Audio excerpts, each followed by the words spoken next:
Good morning student. आप सबको इस सत्यम कंसेप्ट पाठशाला में मस्ट वेलकम और वार्म वेलकम है। बच्चों, यहाँ पे है जो कंसेप्ट को पूरा क्लियर कर कर आप लोग को बताया जाता है। आप लोग जिस लेवल में बच्चे हैं, 7th क्लास के बच्चों को उस लेवल से थोड़ा सा ऊपर कर हम पढ़ाने की कोशिश करते हैं कि उनको नेक्स्ट क्लास में उनको कोई दिक्कत का सामना नहीं करना पड़े। बच्चों, इसके पहले वाले लेक्चर में हमने इस प्लांट रिप्रोडक्शन के बारे में हमने शुरू किया था, तो उसमें हमने इस सेक्सुअल रिप्रोडक्शन के बारे में हमने बताया था और उसी को आज हम कंटिन्यू आगे की तरफ कर रहे हैं। कौन सा? तो सेक्सुअल रिप्रोडक्शन के बारे में हम बताना चाह रहे हैं। बच्चों, सेक्सुअल रिप्रोडक्शन जो होता है हमने वहां पे बच्चों आपको फर्स्ट जो ये सेक्सुअल रिप्रोडक्शन जब हम बता रहे थे तो वहां पे हमने कभी भी पेरेंट्स के बारे में नहीं बताया कि दो पेरेंट्स के बारे में कि दोनों का अलग अलग हो। हमने क्या बताया था कि किसी भी पार्ट से उसके नए इंडिविजुअल का फॉर्मेशन हो जाता है। जैसे हमने अब क्या बताया था कि आलू को काटते हैं फिर नया आलू बन जाता है, शुगर केन को काटेंगे फिर वहां से हो जाएगा, रोज के स्टेम काटेंगे वहां से हो जाएगा। हमने उसका अलग अलग लीफ स्टेम रूट से न्यू इंडिविजुअल के फॉर्मेशन के बारे में बताए थे। लेकिन यहाँ पे आज हम आपको बताने जा रहे हैं सेक्सुअल रिप्रोडक्शन।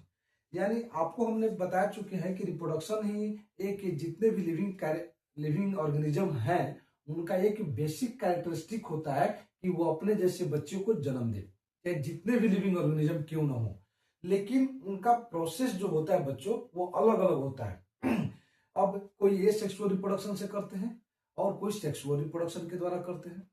तो बच्चों, हमने ये सेक्सुअल रिप्रोडक्शन को पूरा एकदम डिटेल वे में हमने बता चुके हैं। लेकिन अब हम आपको यहाँ पे सेक्सुअल रिप्रोडक्शन के बारे में हम बताने जा रहे हैं कि सेक्सुअल रिप्रोडक्शन जो होता है बच्चों, सेक्सुअल रिप्रोडक्शन में क्या होता है इसमें दो पेरेंट्स इन्वॉल्व होते हैं। क्या होते हैं बच्चों? ये कीप पढ़ना है। टू पेरेंट्स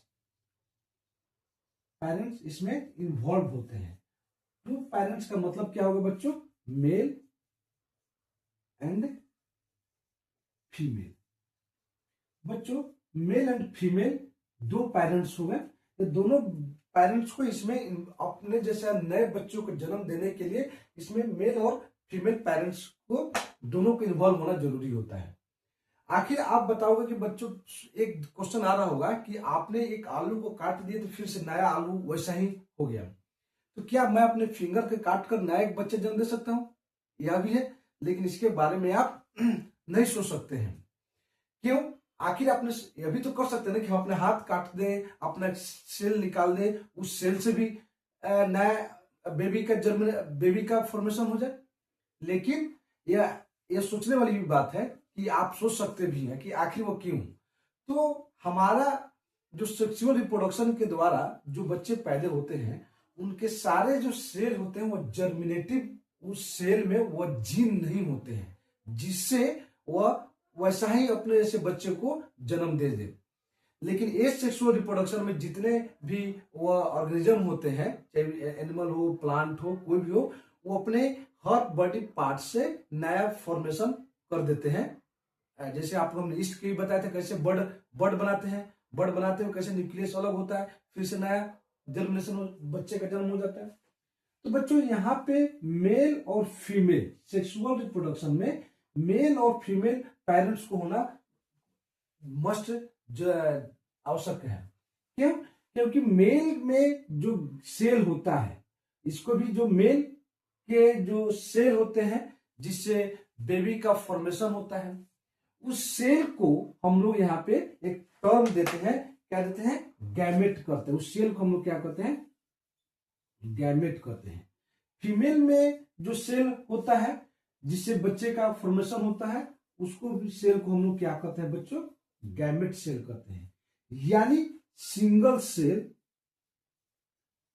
यहां भी क्या हुए? सिंगल सेल हो गए।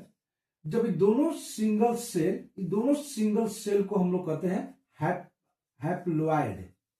क्या कहते हैं बच्चों? हैप्लॉइड का मतलब होता है सिंगल। जब दोनों सिंगल सेल जब फ्यूज हो जाते हैं तो यह बना देते हैं डिप्लॉयड। क्या बना देते हैं? डिप्लॉयड। यानी यहां पे सिंगल सेल एन हो गया, यहां पे सिंगल सेल एन हो गया। जब दोनों का फॉर्मेशन हो गया तो यहां पे 2n हो गया। यानी हम लोग अपने जैसे बच्चे को जब जन्म देते हैं तो मेरा गैमेट गैमेट जो सेल और फीमेल का जो गैमेट सेल, ये दोनों को फ्यूज होता है।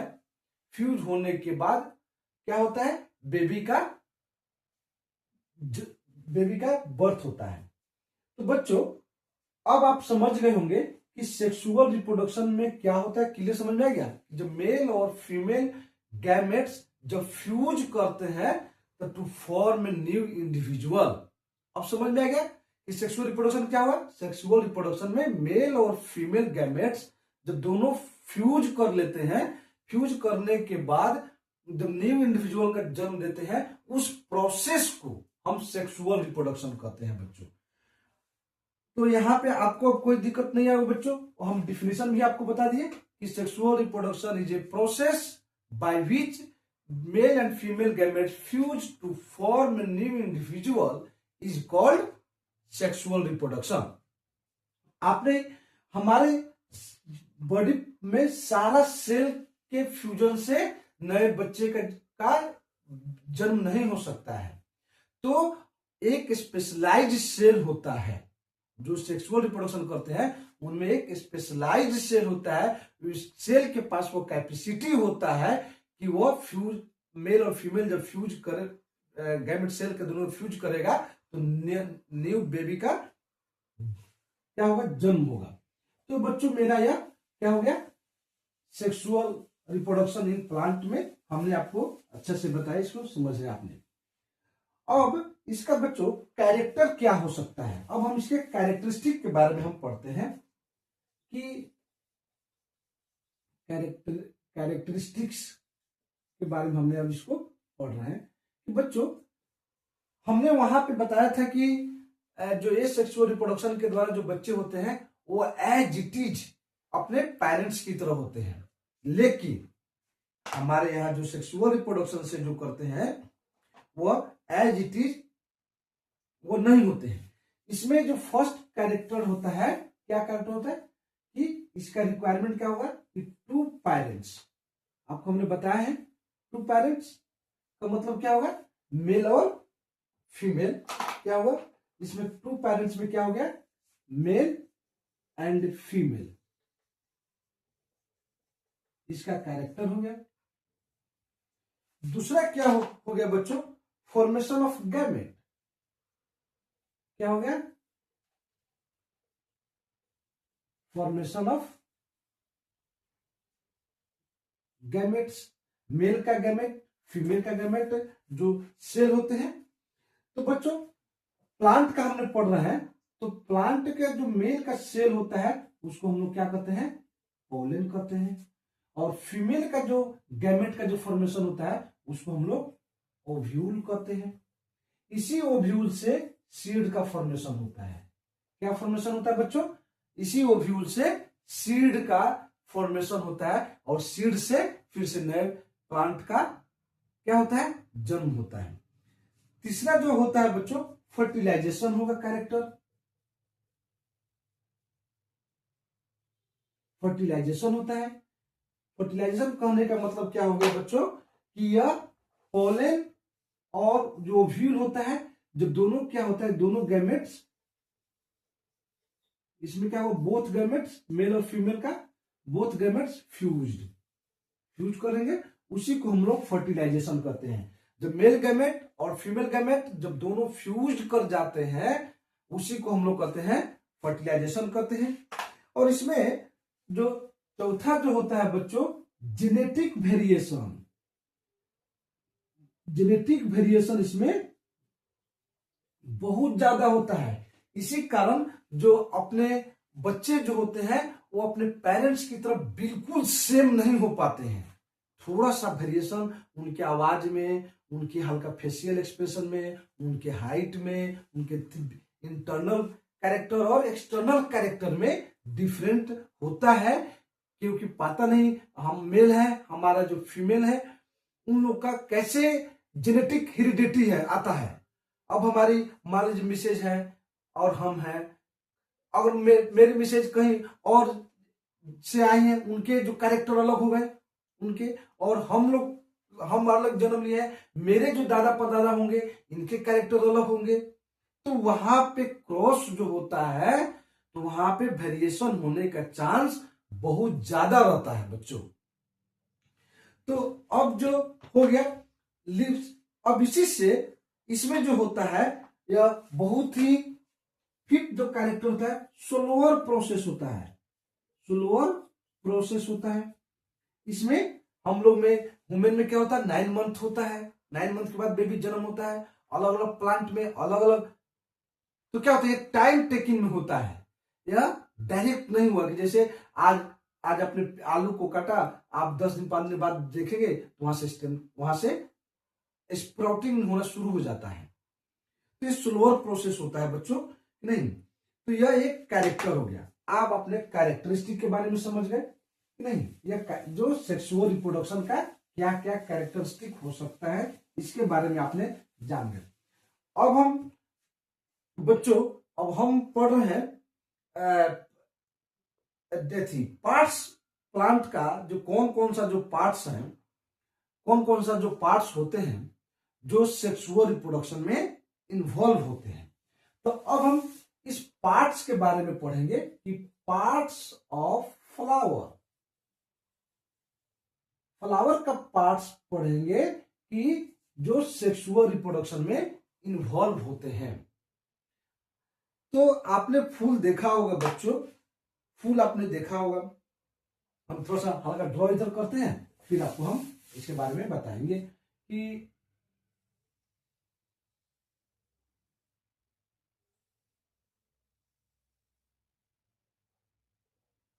थोड़ा सा ड्राइंग मेरा इतना क्लियर नहीं है, लेकिन फिर भी हम कोशिश करेंगे आपको बेहतरीन तरीका से समझाने की कोशिश हम करेंगे बच्चों। आपको नहीं, आपने जब भी फ्लावर देखिएगा उस फ्लावर को बच्चों आप एक्सपेरिमेंट भी करते रहना है। क्या करते रहना है? उस फ्लावर को एक्सपेरिमेंट भी करते रहना है, नहीं। अब इसमें हम लोग यहाँ पे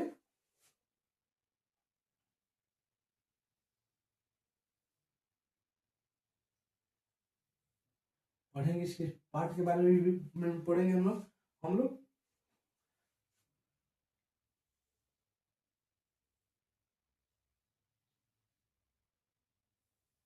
इसके बारे में हम लोग पार्ट के बारे में हम लोग पढ़ेंगे बच्चों। हमने फ्लावर जब आप देखिएगा, फ्लावर जब आप देखिएगा तो फ्लावर का जो पोर्शन जो होता है, नहीं, इस पोर्शन को हम लोग कहते हैं बच्चों पेटल्स। क्या कहते हैं? पेटल्स कहते हैं। इसको हम लोग कहते हैं सेपल्स, नहीं, जो इसको हम लोग कहते हैं पिस्टिल, नहीं, ये पिस्टिल हम लोग बच्चों उसको हम लोग पिस्टिल कहते हैं।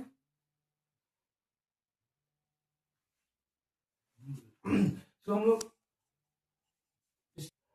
तो बच्चों हम लोग इसको हम लोग स्टेमेंस कहते हैं और पिस्टिल कहते हैं।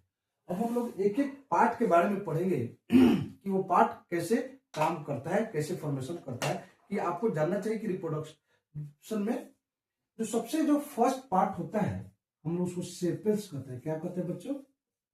जो ये सबसे जो ये स्टेम के साथ सपोर्ट रहता है, जो स्टेम होता है मेन ब्रांच होता है वो सेपल उसके साथ भी क्या होता है, उसके साथ ही बच्चों वो अटैच होता है। तो सेपल्स जो होता है बच्चों इसको हम लोग कैलिक्स भी कहते हैं। क्या कहते हैं? इसको हम लोग कैलिक्स कहते हैं। सेपल्स जैसे या तो कैलिक्स का है या सेपल्स का है उसको आपको समझना पड़ेगा। जैसे हम लोग फीमेल को एंड्रोसियम सॉरी मेल को एंड्रोसियम और फीमेल को गाइनोसियम हम लोग बोलते हैं बच्चों। जो सेपल्स जो होता है ये क्या होता है? सबसे outer most part of flower, flower का जो सबसे बाहरी जो भाग होता है उसको हम लोग कहते हैं सेपल्स होता है। यह जो सेपल्स जो होता है बच्चों यह जनरली क्या होता है? ग्रीन कलर का होता है। क्या होता है? जनरली ग्रीन, इसलिए जो ग्रीन कलर का होता है।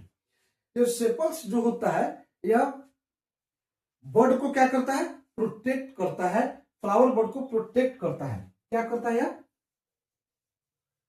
फ्लावर बर्ड को प्रोटेक्ट करता है। मतलब जो फ्लावर बर्ड है उसको सेपल्स क्या करता है, इसका फंक्शन है वो प्रोटेक्ट करता है। और नहीं तो ये सेपल्स हो गया।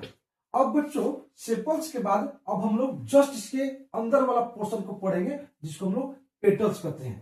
तो ये आपको याद रखना होगा कि सेपल्स क्या होगा बच्चों, और इस कैलिक्स किसको कहते हैं। इसमें आप कंफ्यूजन नहीं होगा। सेपल्स का मतलब हो गया कैलिक्स, कैलिक्स का मतलब हो गया सेपल। अब इसका जो अंदर वाला पार्ट हो गया बच्चों, हम लोग जिसको क्या कहते हैं, पेटल्स कहते हैं। नहीं, इस पेटल्स को हम लोग कहते हैं कोरोला कहते हैं बच्चों। क्या कहते हैं?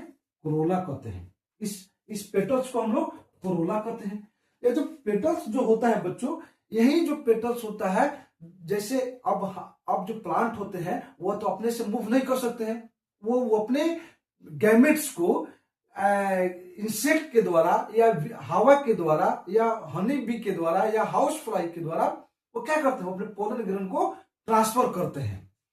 तो ये क्या करते हैं, जो पेटल्स जो होता है वो कलर डिफरेंट टाइप के कलर को क्या करता है, एक्सप्रेस करता है, जिससे इंसेक्ट जो होता है उसे वो अट्रैक्ट होती है। अट्रैक्ट होकर वो उस पर बैठती है। अब बैठने पर क्या होता है, उसके पैथी में, लेग में वो चिपक जाते हैं। कौन? Pollen grain. जो मेल गैमेट्स में जो सेल होता है पोलन ग्रेन, वो चिपकता है और वो फिर जाकर फीमेल गैमेट पर बैठेगा तो वह वहां पे जाकर, फीमेल गैमेट है प्रीस्टीज, यहां पे आकर वो फिर से वहां पे बैठेगा, फिर से वहां पे उसका पोलन गिरेगा। गिरने पे वो अब यहीं पे फ्यूज होना शुरू हो जाता है बच्चों।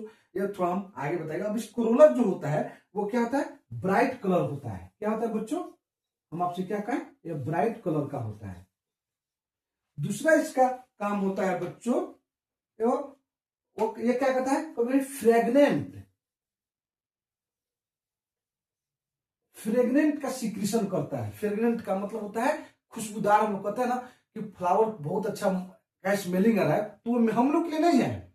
वो अपना पोलन ग्रेन को कैसे ट्रांसफर करे फीमेल पे, तो जान सकता है वो कैसे, कौन सा इंसेक्ट अट्रैक्ट होगा। कोई सा इंसेक्ट कलर से अट्रैक्ट होंगे, कोई सा उसके फ्रेग्रेंस से अट्रैक्ट होंगे, तभी तो फ्लावर पे बैठेंगे। तो वो एक फ्लावर से दूसरे फ्लावर पर वो पोलन ग्रेन को ट्रांसफर करते रहते हैं।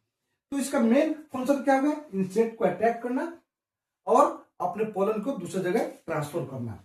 या अब उसके बाद जो बच्चों आता है, हमने उसके बाद जो अब बताना है स्टेमेन के बारे में पढ़ेंगे। तीसरा का जो पार्ट होता है स्टेमेन होता है, इसको मेल रिप्रोडक्टिव पार्ट हम लोग कहते हैं। इसको क्या कहते हैं बच्चों, मेल रिप्रोडक्टिव पार्ट होता है। यानी पेटल्स और सेपेल्स ये दोनों क्या हो गया, वेजिटेटिव पार्ट हो गया, और स्टेमेन और पिस्टिल जो हो गया यह रिप्रोडक्टिव पार्ट हो गया। क्या हो गया, रिप्रोडक्टिव हो गया। और ये दोनों क्या हो गया, वेजिटेटिव पार्ट हो गया, पेटल्स और सेपल्स। तो बच्चों स्टेमेंस में जो होता है ये दो पार्ट में डिवाइड होता है। अब जैसे स्टेमेंस जो है, ये स्टेमेंस ये दो पार्ट में डिवाइड होता है बच्चों, दो पार्ट में यह डिवाइड होता है। तो हम लोग ऊपर का कहते हैं, क्या कहते हैं, इसको एंथर कहते हैं, और इसको हम लोग कहते हैं फिलामेंट। मतलब दो पार्ट में डिवाइड होता है, एंथर और फिलामेंट होता है। जो स्टेमेन जो होता है, एंथर जो होता है, एंथर जो स्टेमेन का ऊपर वाला पोर्शन को हम लोग इसको कहते हैं। और यही एंथर जो क्या करता है बच्चों, पोलन ग्रेन बनाता है। यही एंथर क्या करता है, पोलन ग्रेन को फॉर्मेशन करता है, पोलन ग्रेन को फॉर्मेशन करता है। ठीक है ना। दूसरा का क्या करता है बच्चों, पोलन ग्रेन में मेल गैमेट्स होते हैं। इस पोलन ग्रेन में कौन से होते हैं, मेल गैमेट्स होते हैं। और जो ये फिलामेंट होता है बच्चों, ये क्या करता है, इस एंथर को सपोर्ट प्रोवाइड करता है कि एंथर उसे रहे। ठीक है ना। और एंथर का कोई काम नहीं, इस फिलामेंट का कोई इसको सपोर्ट प्रोवाइड करता है, और यहीं पे वो हमेशा पोलन बनाते रहता है। तो यहाँ पे स्टेमेंस हो गया। ठीक है ना। अब बच्चों हम लोग कहते हैं लास्ट जो पोर्शन है, हम लोग इसको पढ़ रहे हैं, जो हम लोग पिस्टिल कहते हैं, जिसको हम लोग जो फोर्थ पोर्शन होता है पिस्टिल, इसको हम लोग फीमेल रिप्रोडक्टिव पार्ट कहते हैं, फीमेल रिप्रोडक्टिव पार्ट्स इसको हम लोग कहते हैं। ये फीमेल का रिप्रोडक्टिव पार्ट्स होता है बच्चों। यह 3 पार्ट में डिवाइड होता है। पिस्टिल जो होता है, हमने यहाँ पे आपको स्ट्रक्चर सिंपल बनाकर दिखा रहे हैं। इस 3 पार्ट में एक पार्ट ये हो गया, दूसरा पार्ट ये हो गया, तीसरा पार्ट ये हो गया, तीसरा पार्ट आ गया यहीं पे हो गया। तो जो फर्स्ट वाला जो पोर्शन जो होता है बच्चों, हम लोग इसको हम लोग क्या कहते हैं, स्टिग्मा कहते हैं, स्टिग्मा कहते हैं। इसको हम लोग स्टाइल कहते हैं और इसको हम लोग ओवरी कहते हैं। यानी आपसे कोई भी पूछेगा कि फीमेल में जो पिस्टिल होता है वो 3 पार्ट्स में डिवाइड होता है, और मेल में जो होता है वह स्टेमन वो 2 पार्ट्स में डिवाइड होता है। स्टेमन्स किसमें डिवाइड होता है बच्चों, 2 पार्ट में, एंथर और फिलामेंट में। और इसमें कितने 3 पार्ट में डिवाइड होता है, याद रखो बच्चों, स्टिग्मा, स्टाइल और ओवरी होता है। तो जैसे ही इस स्टिग्मा पे क्या होता है बच्चों, जो स्टिग्मा जो होता है, हम जो स्टिग्मा यह क्या होता है, स्टिकी नेचर का होता है। हमने क्या बताया कि जैसे ही स्टेमन से जो पॉलन, इंसेक्ट या विंड या हनी भी कोई भी लेकर यहाँ पे आया, तो ये आने पे क्या करता है, यहाँ पे स्टिकी नजर, चिपचिपा नजर होता है, नेचर इसका होता है, और इसको यहाँ पे चिपक जाता है। तो पोलन ग्रेन को यह रिसीव करने में मदद करता है, पोलन ग्रेन को रिसीव करने में यह मदद पहुंचाता है। दूसरा का जो स्टाइल जो होता है, स्टिग्मा और ओवरी के बीच के दोनों को जोड़ता है, जो दोनों को अटैच करता है। नहीं, हम वही बच्चों वही बता रहे थे कि जैसे यहाँ पे आया तो स्टाइल जो होता है यह स्टिग्मा और ओवरी के बीच के कनेक्शन का काम करता है। और जैसे यहाँ पे आया, यहाँ पे भी फीमेल गैमेट होता है और यहाँ पे इसको सपोर्ट करता है, और दोनों आकर यहाँ पे क्या करता है, ओवरी में फ्यूज कर जाता है। नहीं, ओवरी में, अब फिर ओवरी से में अब ये क्या हो गया बच्चों, ओवरी में जब फ्यूज कर गया तो ओवरी से क्या बन जाता है, एम्ब्रियो बन जाता है, एम्ब्रियो बन जाता है। नहीं, तो ये बच्चों ये सेक्सुअल रिप्रोडक्शन का यह एक प्रोसेस हो गया जो हमने आपको पूरे विस्तृत ढंग से बताया बच्चों। अब आप बता सकते हैं कि सेपल्स का काम क्या होता है, बर्ड के प्रोटेक्शन को, यानी इसमें जो बर्ड है फ्लावर्स को प्रोटेक्ट का काम करता है। पेटल्स का क्या काम होता है बच्चों, वो अट्रैक्ट कराता है इंसेक्ट को, हनी बी को, हाउस फ्लाई को अट्रैक्ट कराता है। और एंथर क्या करता है बच्चों, एंथर जो स्टेमन पे एंथर होता है वो क्या करता है, पोलन ग्रेन को बनाता है। उसके बाद फिलामेंट क्या करता है, एंथर को सपोर्ट कर देता है। स्टिग्मा क्या करता है, फीमेल पार्ट में जो स्टिग्मा होती है पोलन को रिसीव कराती है और यहाँ पे इस ओवरी में फ्यूज करा देती है। तो बच्चों मेरा ये वीडियो कैसा लगा आप हमें बताएं, और हमने एक एक चीज डिस्क्राइब करने के काम किए हैं। तो मेरे वीडियो को लाइक शेयर जरूर करें, आप कमेंट करके बताएं कि हमें क्या चीज चाहिए। Okay, thank you, best of luck बच्चों।